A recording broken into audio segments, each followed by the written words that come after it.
नमस्कार दोस्तों, स्वागत है आपका वनडे ज्ञान सेंटर में। दोस्तों, आज के वीडियो में हम लोग बीए सिक्स सेमेस्टर हिस्ट्री का जो दूसरा पेपर है जिसका नाम है social and economic history of medieval India यानी मध्यकालीन भारत का सामाजिक और आर्थिक इतिहास 1700 ईस्वी से लेकर के 1900 ईस्वी तक, इससे संबंधित 100 महत्वपूर्ण बहुविकल्पी प्रश्नों की हम लोग प्रैक्टिस करेंगे। ये हमारा तीसरा प्रैक्टिस सेट है। इसके पहले हम लोगों ने 100 प्रश्नों के 2 प्रैक्टिस सेट कर लिए हैं। अगर आपने उसको नहीं देखा है तो आप हमारे प्लेलिस्ट में जाकर के देख सकते हैं। चलिए बिना देर के प्रश्नों की प्रैक्टिस शुरू करते हैं।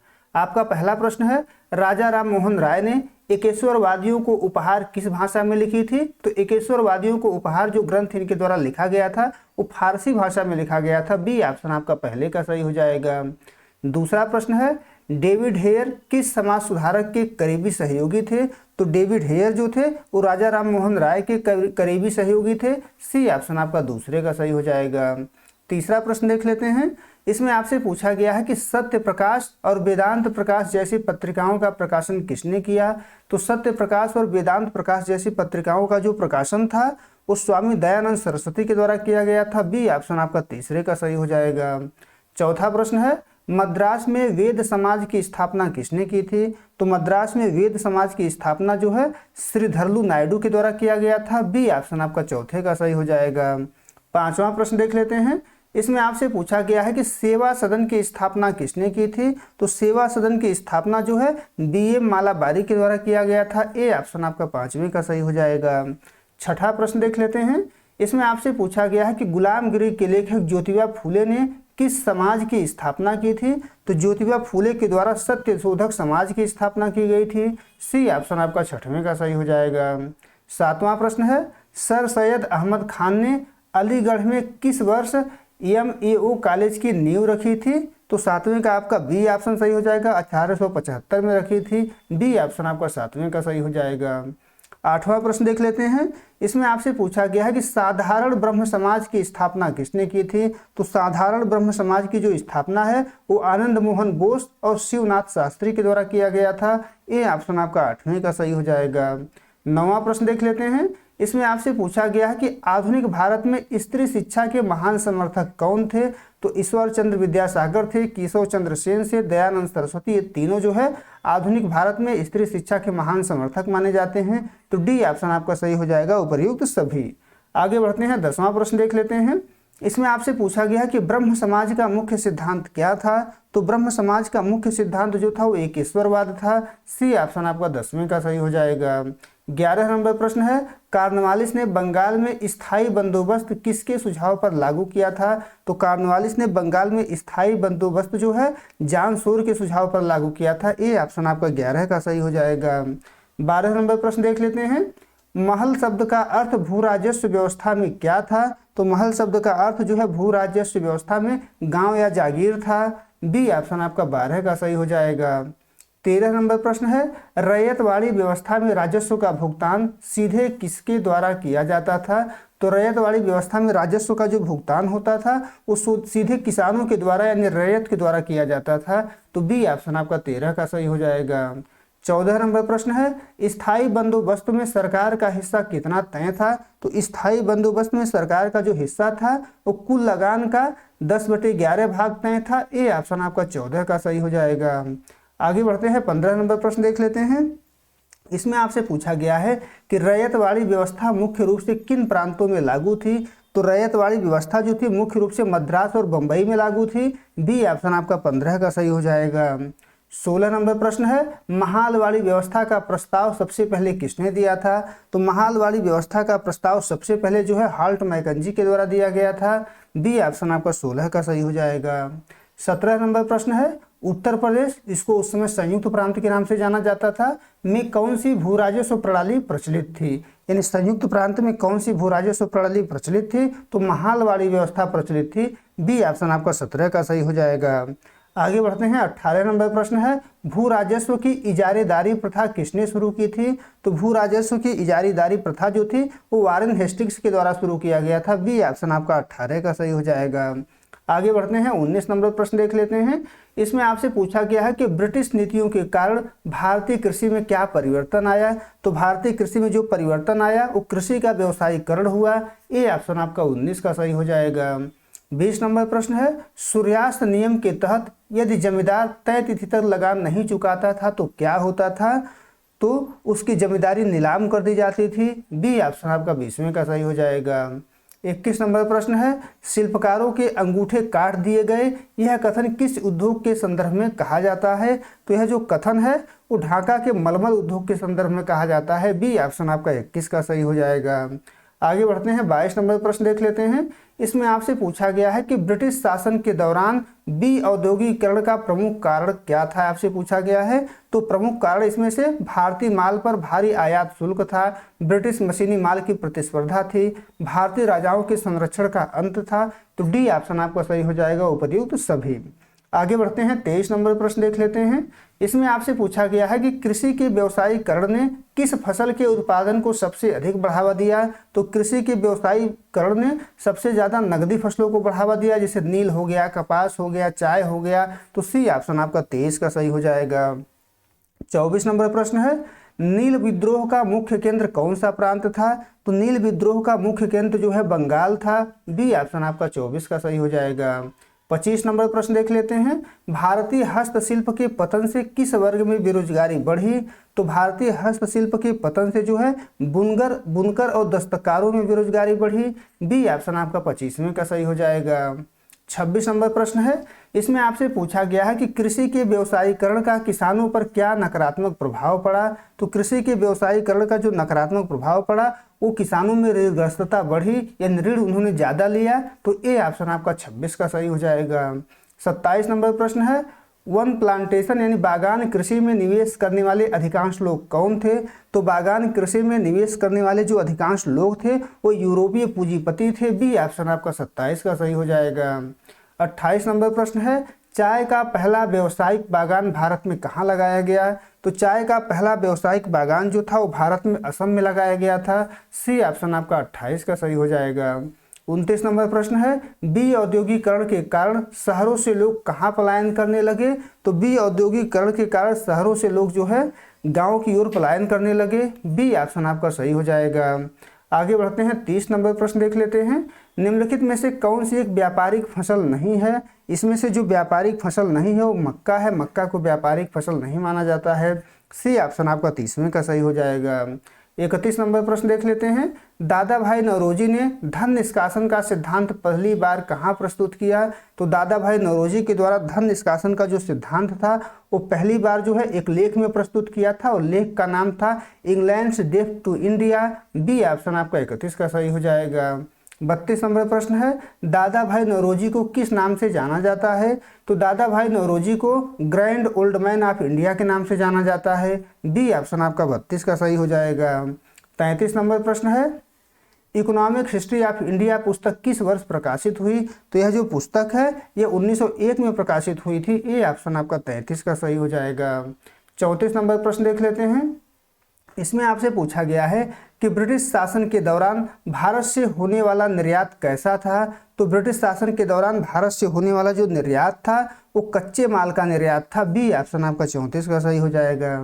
35 नंबर प्रश्न है, ड्रेन ऑफ वेल्थ से भारत की पूंजी का प्रवाह किस ओर था? तो ब्रिटेन की ओर था। सी ऑप्शन आपका 35 का सही हो जाएगा। 36 नंबर प्रश्न देख लेते हैं।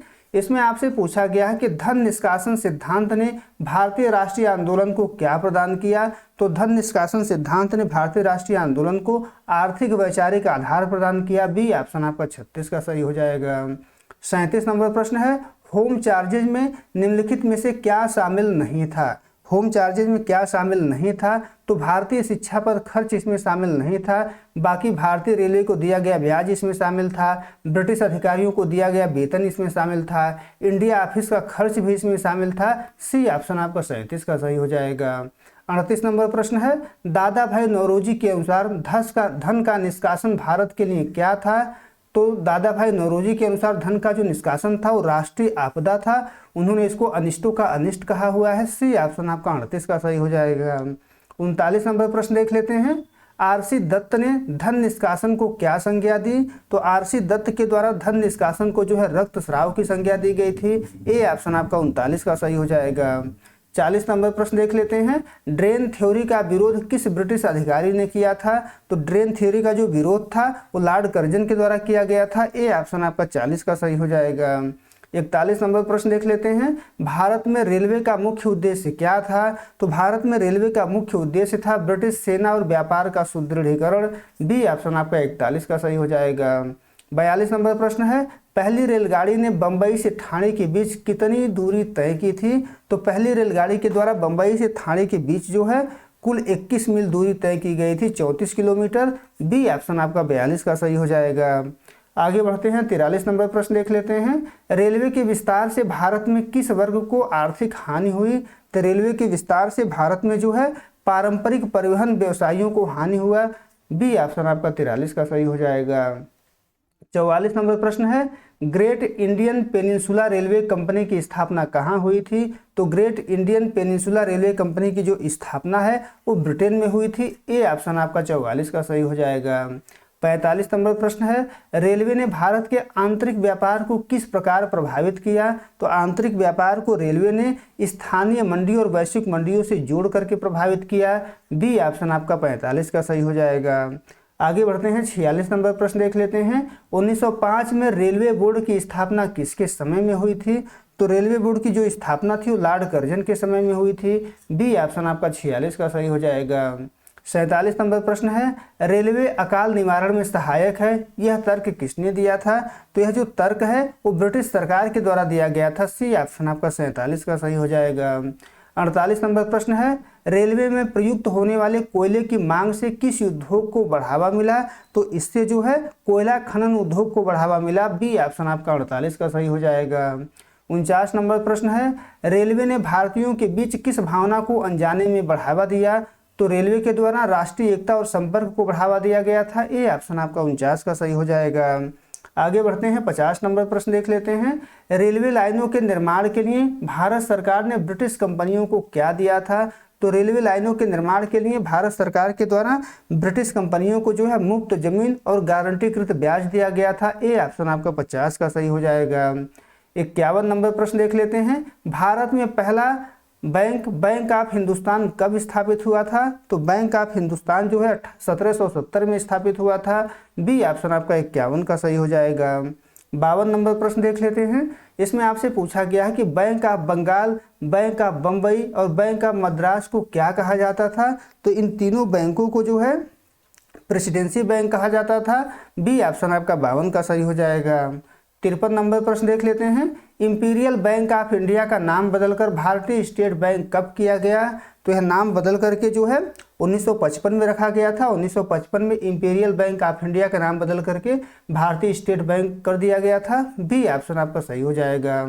आगे बढ़ते हैं, 54 नंबर प्रश्न है। औपनिवेशिक काल में विदेशी विनिमय बैंक किस देश के नियंत्रण में था? तो विदेशी विनिमय बैंक जो था वो ब्रिटेन के नियंत्रण में था। सी ऑप्शन आपका यहाँ पर 54 का सही हो जाएगा।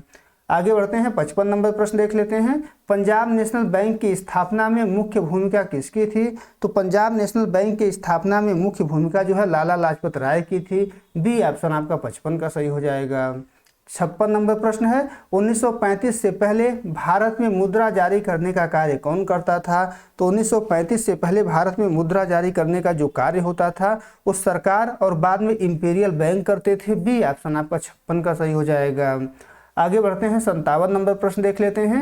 इसमें आपसे पूछा गया है कि औपनिवेशिक काल में बैंकिंग का लाभ मुख्य रूप से किसे मिलता था? तो औपनिवेशिक काल में बैंकिंग का जो लाभ था वो मुख्य रूप से ब्रिटिश व्यापारियों और उद्योगपतियों को मिलता था। ए ऑप्शन आपका 57 का सही हो जाएगा।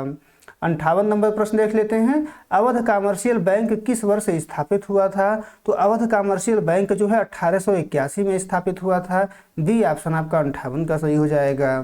59 नंबर प्रश्न देख लेते हैं। इसमें आपसे पूछा गया है कि रिजर्व बैंक ऑफ इंडिया का मुख्यालय प्रारंभ में कहाँ था? तो रिजर्व बैंक ऑफ इंडिया का जो मुख्यालय था वो प्रारंभ में कलकत्ता में था। सी ऑप्शन आपका 59 का सही हो जाएगा।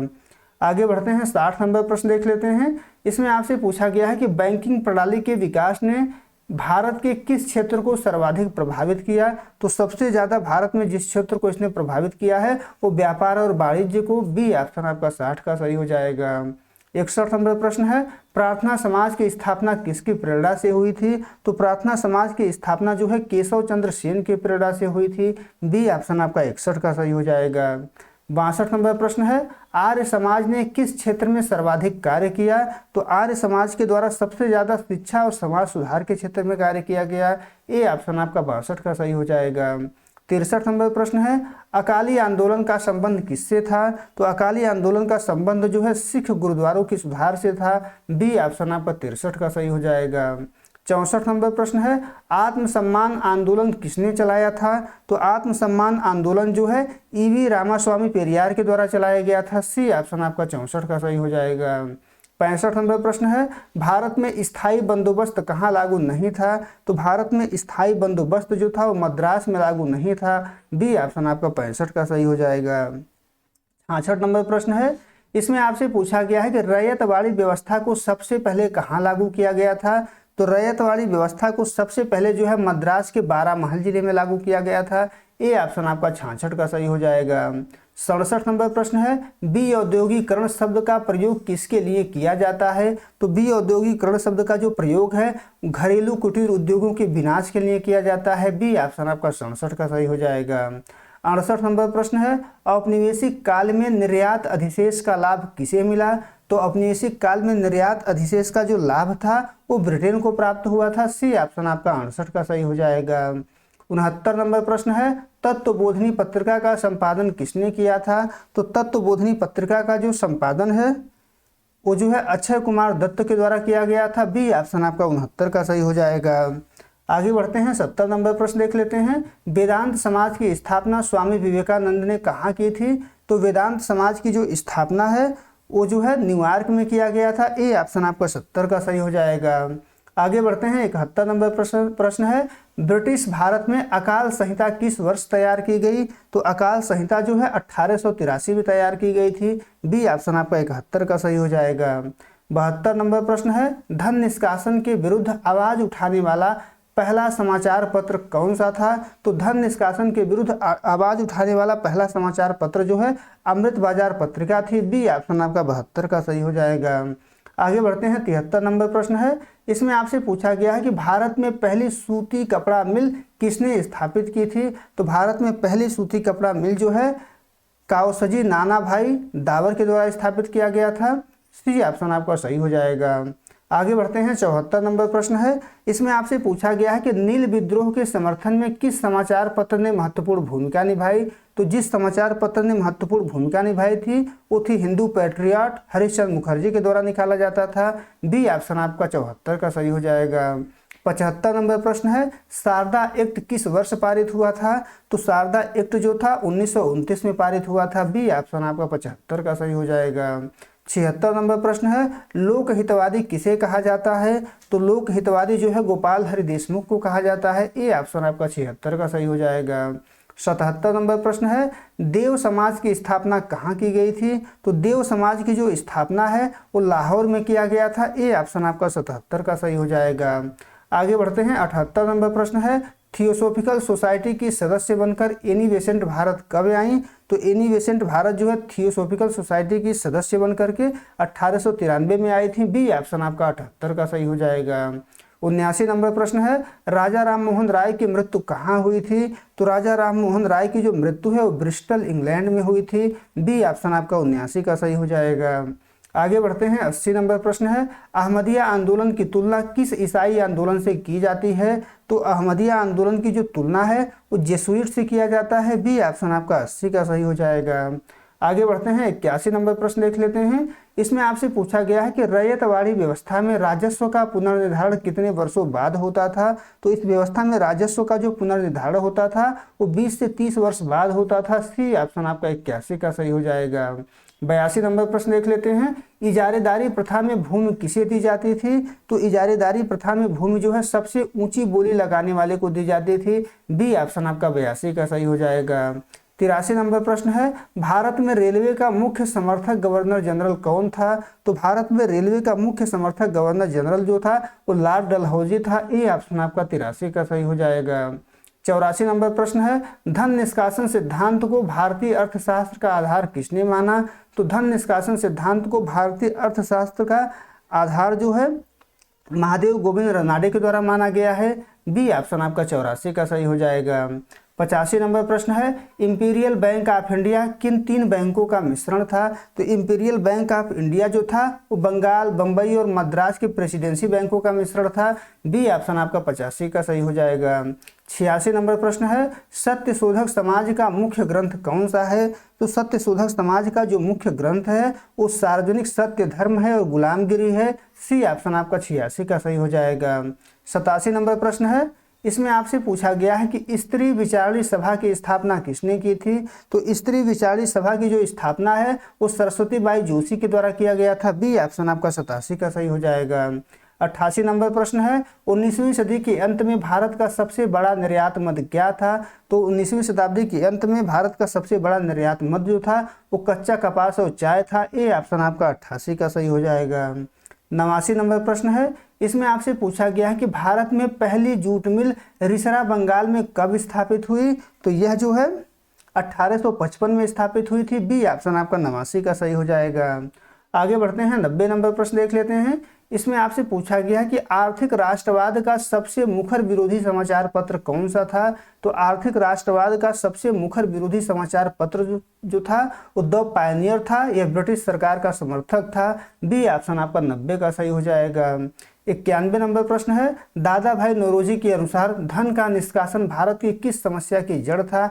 तो धन का जो निष्कासन था वो भारत की गरीबी का जड़ था। सी ऑप्शन आपका 91 का सही हो जाएगा। आगे बढ़ते हैं, 92 नंबर प्रश्न देख लेते हैं। इसमें आपसे पूछा गया है कि स्थायी बंदोबस्त में जमींदार को भूमि का क्या माना गया? तो इसमें जमींदार को भूमि का जो है पूर्ण मालिक माना गया था। बी ऑप्शन आपका 92 का सही हो जाएगा। 93 नंबर प्रश्न है, दयानंद सरस्वती ने सत्यार्थ प्रकाश किस भाषा में लिखी थी? तो दयानंद सरस्वती ने सत्यार्थ प्रकाश जो है हिंदी भाषा में लिखी हुई थी। ए ऑप्शन आपका 93 का सही हो जाएगा। 94 नंबर प्रश्न है, मोहम्मदन लिटरेरी सोसाइटी की स्थापना किसने की थी? तो इस सोसाइटी की जो स्थापना है वो अब्दुल लतीफ के द्वारा किया गया था। बी ऑप्शन आपका 94 का सही हो जाएगा। आगे बढ़ते हैं, 95 नंबर प्रश्न है, राजा राममोहन राय ने किस वर्ष ब्रह्म सभा की स्थापना की? तो इनके द्वारा 1828 में जो है ब्रह्म सभा की स्थापना की गई थी। यहाँ समाज कर लीजिएगा। बी ऑप्शन आपका 95 का सही हो जाएगा। आगे बढ़ते हैं, 96 नंबर प्रश्न देख लेते हैं। विधवा विवाह को प्रोत्साहित करने के लिए राजमुंदरी सोशल रिफॉर्म एसोसिएशन किसने बनाया? तो 96 का आपका सी ऑप्शन सही हो जाएगा। वीरेश लिंगम पुत्तुल के द्वारा बनाया गया था। सी ऑप्शन आपका 96 का सही हो जाएगा। 97 नंबर प्रश्न है, आदि ब्रह्म समाज का नेतृत्व किसने किया? तो आदि ब्रह्म समाज का जो नेतृत्व था वो देवेंद्रनाथ टैगोर के द्वारा किया गया। बी ऑप्शन आपका 97 का सही हो जाएगा। 98 नंबर प्रश्न देख लेते हैं, एनी बेसेंट ने सेंट्रल हिंदू कॉलेज की स्थापना कहाँ की थी? तो एनी बेसेंट ने सेंट्रल हिंदू कॉलेज की जो स्थापना है वो वाराणसी यानी कि काशी में की थी। बी ऑप्शन आपका 98 का सही हो जाएगा। 99 नंबर प्रश्न है, भारत में औद्योगिक क्रांति का अभाव क्यों था? तो भारत में औद्योगिक क्रांति का अभाव इसलिए था क्योंकि ब्रिटिश सरकार की भेदभावपूर्ण आर्थिक नीतियां जो है इसके लिए सबसे ज्यादा जिम्मेदार थी। ये ऑप्शन आपका 99 का सही हो जाएगा। 100 नंबर प्रश्न है, भारत की आर्थिक स्थिति पर दादा भाई नौरोजी का सबसे प्रसिद्ध व्याख्यान कौन सा था? तो बी ऑप्शन आपका सही हो जाएगा। इंग्लैंड से डेट टू इंडिया था। बी ऑप्शन आपका 100वें का सही हो जाएगा। उम्मीद है दोस्तों आपको ये वीडियो पसंद आया होगा। अगर वीडियो अच्छी लगी तो ज़्यादा से ज़्यादा लोगों तक शेयर कर दीजिए, हमारे चैनल को सब्सक्राइब कर लीजिए और आपका परीक्षा समाप्त हो जाए तो हमारे व्हाट्सएप नंबर 83 037 86 616 पर अपना पेपर जरूर भेजिए। बहुत बहुत धन्यवाद।